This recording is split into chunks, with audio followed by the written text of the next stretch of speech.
Gracias por continuar con nosotros en Ciudad de Animales. Recuerden, escríbanos a través de las redes sociales de Capital 21 y estamos platicando el día de hoy con Silvia Lozada, directora de la Escuela para Entrenamiento de Perros Guía IAP, y también con Pablo Elisea Sánchez, licenciado en Inclusión para Personas con Discapacidad del área de sensibilización del Instituto de las Personas con Discapacidad de la CDMX. Pablo, antes de ir a corte decíamos, ¿qué pasa si en algún lugar, pues por ignorancia, ¿no? Claro, no creo que haya otra forma, entrar ¿no? con mi perrito, Ajá. con mis ojos, ¿Qué ahora sí con mis ojos. Claro. Sí, lamentablemente es una de las situaciones a las cuales nos vamos a enfrentar en el día a día las personas con discapacidad. La gente no está concientizada acerca del beneficio que es para nosotros, que es un derecho tener el acceso a la parte del trabajo y ser guiados por un perro guía, un perro de asistencia. Lamentablemente, hace apenas unos días no contábamos con una normativa la cual nos respaldara a nosotros y nos permitiera ingresar de forma legal a alguna institución a laborar. No la teníamos. Hace apenas unos días contamos, y esto estoy en verdad emocionado y lo festejo porque ya tenemos una ley para perros de asistencia y perros guías a nivel nacional. Wow. Esto va a permitir que las personas con discapacidad visual, ciegos, débiles visuales, podamos ingresar a cualquier lugar con el perro guía y bajo este respaldo. ¿Cómo se trabajó para llegar a esa ley? ¿Qué tanto tiempo se llevó para conseguir a favor de esto? Pues ha sido un trabajo de muchas personas, entre ellas definitivamente usuarios de perros guía, que pues preocupados por esta conciencia que la sociedad debe tener, ha promovido esto, y con el apoyo de la Cámara de Diputados fue posible obtener la aprobación por parte de esa Cámara.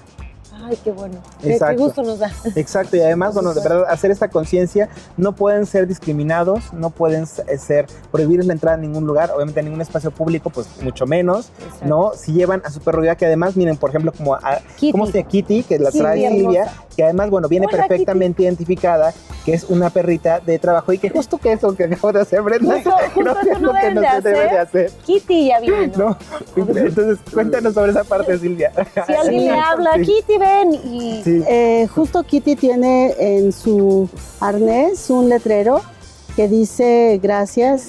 Si no me acaricies, por favor no me acaricies, estoy trabajando, gracias. Exacto. Y aún con todo el letrero, las personas lo tocan o lo llaman. Es que es muy hermosa Kitty, la verdad sí, es irresistible no hacer eso, ¿no? Como pero hay que resistirlo. Como humano, pues te llama. Sí lo es, sin embargo, si la persona ciega está caminando, puede golpearse con un poste o caer en una coladera abierta porque el perro se distrajo por una persona que le llamó la atención. Son perros muy amigables, sociables, les encanta la convivencia con el humano y desde bebés están acostumbrados a estar en el entorno humano, entonces si los acarician, sí los distraen. Por favor, hay que hacer conciencia también de esa parte, ¿no? Recuerden que son perritos que están trabajando. No te regaño, amiga. Es que es muy hermosa aquí. Y si tenemos alguna duda al respecto de si requerimos el apoyo de un perro guía o si requerimos algún tipo de asesoramiento también en la parte de que sufren discriminación o tienen alguna duda sobre cómo tratar a las personas con discapacidad visual, contigo, Silvia, ¿cómo podemos contactarte?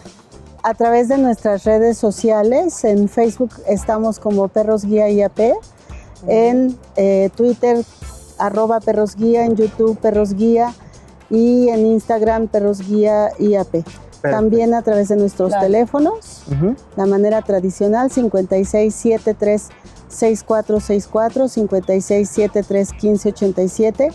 Estos los menciono, los números de teléfono, por si hubiera personas ciegas que estuvieran viendo este programa. Claro, y también entonces, bueno, aparecerán también ahí en pantalla. Si tienen alguna duda, escríbanos a las redes sociales de Capital 21 o llámenos también. ¿Las tuyas, Pablo, tus redes sociales? Personalmente, mis redes sociales es Pavlovsky Elisea, eso es en Facebook, Pavlovsky-Elisea en Twitter. Y bueno, pues estamos también en las páginas del Instituto de Indiscapacidad, estamos también en Facebook y también síganos en Twitter, Indiscapacidad. Perfecto. Muchísimas gracias, Silvia. Muchísimas gracias, Pablo. Muchísimas gracias por estar Gracias con a nosotros ustedes. aquí en Ciudad de Animales. Y nos vamos a ir rápidamente con nuestra sección Pet Friendly, que ya está Pamela, con una cosa muy interesante. Pamela Correa.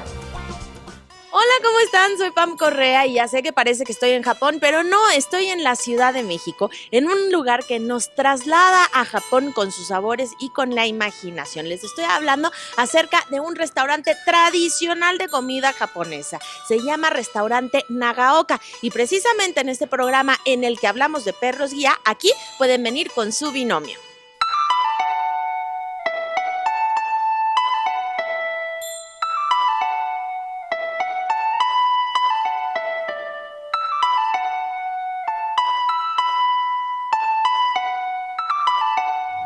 Y estamos de manteles largos porque nos recibe Carlos Nagaoka. Muchísimas gracias por recibirnos, por invitarnos a este lugar que definitivamente ya es un tradicional en México, pero también un tradicional para la comunidad japonesa. Al contrario, muchísimas gracias a ustedes por permitirnos acompañarlos y por poder llegar a todos sus televidentes. Entonces, el agradecimiento es más bien de nuestra parte hacia ustedes. Oye, de verdad que es un lugar que ha logrado mantener recetas, ha logrado mantener incluso clientela. ¿Hace cuánto tiempo abrieron? ¿En qué año abrieron? ¿Y por qué deciden abrir un lugar que sea muy tradicional y muy apegado a la comida japonesa y no dejarse ir por esta parte de tropicalizar el sushi y ya ponerle casi chile jalapeño también al sushi? Este lugar lo fundó mi padre, en paz descanse, en el año de 1985. Llevamos 32 años ininterrumpidos trabajando aquí en la colonia Nápoles. Esa misión que nos hemos propuesto de justamente de no tropicalizar nuestro menú, de conservar la tradición completamente de la comida japonesa, ha sido un verdadero reto. Utilizamos ingredientes completamente originales, de primera calidad, y la filosofía más que nada de conservar el menú, los platillos con las recetas intactas. Esa ha sido verdaderamente nuestra esencia. Entonces, el hecho de continuar con eso ha sido también lo que nos ha permitido llegar al gusto de mucha gente que busca más que nada la comida japonesa tal cual como es tradicional. Claro. Oye, y bueno, además del sushi, que es un clásico, o del onigiri, ¿qué nos recomiendas comer cuando vengamos acá? Si es la primera vez que van a probar algo japonés, ¿qué les recomiendas? Porque yo sé que muchos se asustan de probar de pronto el pescado crudo, ¿no? Como que les da un poquito de miedo y definitivamente tienen que asistir a un lugar donde sean profesionales y donde adquieran los productos de primera calidad como lo hacen aquí con Carlos en el Nagaoka. Básicamente tenemos dentro de nuestro menú un pequeño menú de degustación de nombre Wateishoku. El nombre Wateishoku proviene partiendo la palabra en dos partes. Wa, que se refiere a estilo japonés, Teishoku, que es comida completa. Entonces es un menú de degustación en el cual nosotros incluimos varios platillos. Incluye una vinagreta de pepino y pulpo, incluye el sashimi, que es el pescado crudo, incluye filete de cerdo empanizado, incluye el tempura, que es de camarones y verduras capeados, el arroz, que puede ser blanco o frito, la sopa, que es la sopa de soya con queso de soya. Esto incluye también un postre, el postre de la casa, que es una gelatina de café. Entonces esa es la recomendación que nosotros hacemos a los clientes cuando vienen a visitarnos por primera vez. Oye, y bueno, definitivamente por las condiciones del lugar, no es un lugar que acepte perros. Sin embargo, si ustedes tienen un lazarillo, como les platicaba en un principio, y vienen con un perro guía, por supuesto que pueden acceder a este lugar sin ningún problema. Es correcto. Nosotros estamos muy al tanto de poder recibir a cualquier persona aquí. Es un gusto poder compartir nuestro menú con cualquier persona, y en este caso las personas que requieran asistencia de un perro lazarillo son completamente bienvenidas. Ahora, yo he traído a mi perrito y lo he dejado amarradito afuera, y la verdad lo consienten mucho. Todos los comensales lo pasan a saludar y luego ya se meten a comer, y de salida yo salgo feliz y mi perrito también, porque nos vamos a dar la vuelta por aquí, por la Nápoles, que es una muy bonita colonia. Dinos por favor cuál es la dirección exacta y los horarios de apertura y cierre. Correcto. Nos encontramos ubicados en la calle de Arkansas número 38. en la colonia Nápoles. Estamos entre las calles de Montana y Nebraska. Nuestro teléfono es el 55 43 95 30. Nuestros horarios son de martes a sábado de 1 de la tarde a 10 y media de la noche, los domingos de 1 de la tarde a 7 y media de la noche, y los lunes nos permitimos tomar un descanso, cerramos los lunes. Bueno, está bien, también se merecen descansar, por supuesto, pero es un lugar que no se pueden perder. Si ustedes quieren experimentar por primera vez o probar algo diferente y acercarse más hacia la cultura japonesa y hacia un menú tradicional, no pueden dejar de venir a Nagaoka. Yo me voy a quedar con Carlos, por supuesto. Los espero aquí, que les voy pidiendo un arrocito al vapor. ¿Cómo se llamaba tu favorito? El unayu. Un unayu o un, ¿cómo se llama el otro? Wateishu. A ver, díganme, ¿qué prefieren? ¿Cómo podemos decir adiós y aquí los esperamos en japonés? Sayonara, arigatou gozaimashita, koko de omachi shite orimasu. Eso que él dijo, también aquí los espero. Aquí los espero. Muchísimas gracias, querida Pamela, por esta recomendación pet friendly, como todas las que nos das en cada emisión. Y bueno, ahora vámonos a la sección médica. Ya está con nosotros el doctor José Manuel Guzmán, con quien vamos a platicar acerca del cuidado de los ojos, pero de nuestros perrunos. Vamos a platicar acerca del glaucoma. Seguramente la han escuchado en humanos, pues fíjense que esto también afecta a los animales de compañía, a los perros, y no sé si a los gatos, mi estimado. También a los gatos, Gustavo. Bienvenido, platícanos acerca del glaucoma. Gracias. Claro que sí, pues muchas gracias por invitarme. El día de hoy les vamos a hablar sobre el glaucoma. El glaucoma es una enfermedad en los ojos que se caracteriza por el aumento de la presión intraocular. El ojo funciona como una bombita que todo el tiempo debe de mantenerse con la misma presión.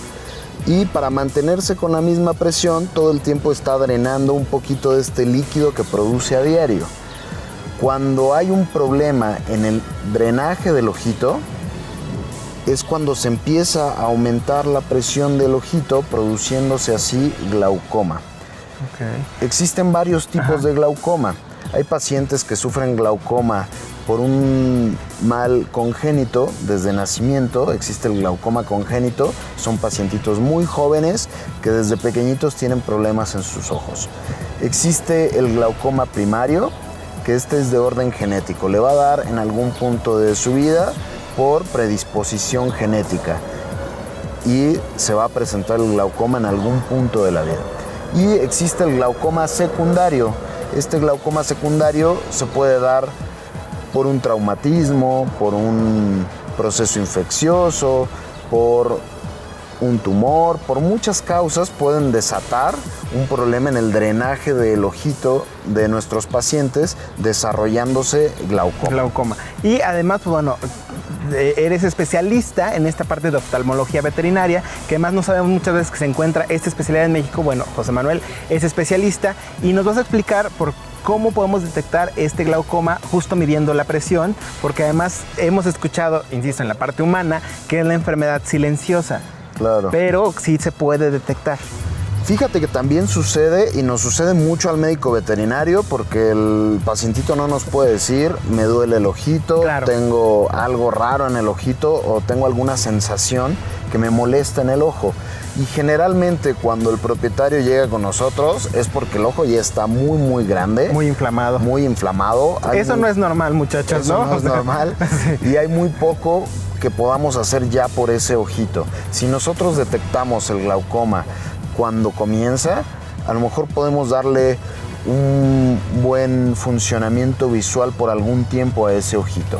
Okay. Entonces es importante detectar la enfermedad en estadios tempranos, no ya cuando el ojo está muy grande, que el glaucoma es evidente. Ya cuando el perrito o el gatito tienen los ojos muy grandes, probablemente se trate de glaucoma, porque la presión ha incrementado tanto que es como un globo con agua que se ha ido llenando y va a llegar a un punto donde puede reventar. Explotar, claro. Y sí nos llegan.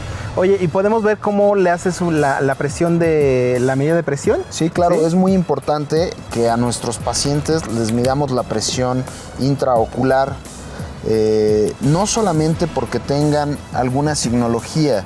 De hecho, desde pequeñitos sería importante. Lo puedo mostrar a la cámara para que vean.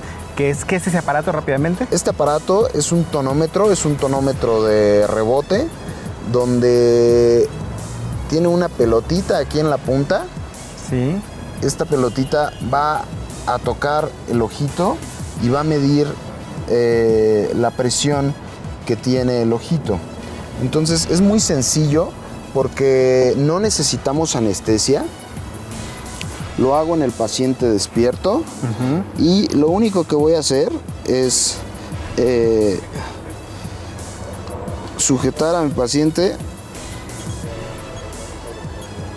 y ahí ya medí la presión. Tiene 13 milímetros. ¿Cuánto es lo normal que debe tener un paciente? Lo normal es de 10 milímetros de mercurio a 25. ¿Otra vez? Bueno. Él quiere que se lo van a medir. Entonces, eso es lo normal. Ya vimos que la presión en el ojito de Benny es normal. Y ¿Cuánto como ven, no es normal? bueno, pues todo lo que esté arriba de 25 milímetros de mercurio ya me puede hacer sospechar de que mi paciente tiene un problema en el drenaje de ese ojito. ¿Cómo se trata el glaucoma? Bueno, el glaucoma es una enfermedad que yo siempre les platico, es como la batalla de los 300, que los 300 espartanos van a combatir a 100,000 persas. Es una batalla que vamos a perder, pero la tenemos que pelear. En medicina veterinaria y en medicina humana aún no se ha encontrado una cura para el glaucoma. Existen varias medidas para tratar de sobrellevar la enfermedad. En la mayoría de los casos vamos a comenzar con gotitas. Hay pacientes que con medicamento tópico les puede ir bien o podemos mantener controlada esa presión por un buen periodo de tiempo. Pero en algunos pacientes llega el momento donde no nos funcionan las gotitas. Existen muchas técnicas quirúrgicas que también medio nos ayudan. Pero en algunos casos, ya cuando el ojo está muy grande o ya cuando no logramos controlar la presión de estos pacientitos, vamos a tener ya sea que retirar el ojito o colocar una prótesis para ese ojito. Lo importante es saber que está también esta especialidad en oftalmología veterinaria, que lo estén llevando a su animal de compañía al médico. Si vemos que se rasca mucho, si vemos que se restriega contra la pared, obviamente si vemos que el ojito comienza a inflamarse, de inmediato hay que llevarlo al médico veterinario para descartar que sea glaucoma o pueda tratarse algún otro tipo de padecimiento. Amigo, tus redes sociales. Sí, claro, pueden contactarnos a facebook.com/CVE24 o www.cve24.com. Pueden llamarnos al 65 49 13 18 para agendar una cita. Es muy importante que nuestros pacientes no sufran de glaucoma porque el glaucoma es una enfermedad dolorosa. Exacto. Es como si mi paciente tuviese una migraña constante todo el tiempo. Exacto. Entonces no debemos dejar que nuestros pacientes sufran por glaucoma por mucho tiempo. Detectarlo a tiempo y tratar. Hay que darles calidad de vida. Muchísimas gracias, amigo. Gracias a ti, Benny, Gustavo. que anda por allá esculcando y explorando el jardín. Busquen a los especialistas. Vamos a hacer una pausa y seguimos con más aquí en Ciudad de Animales.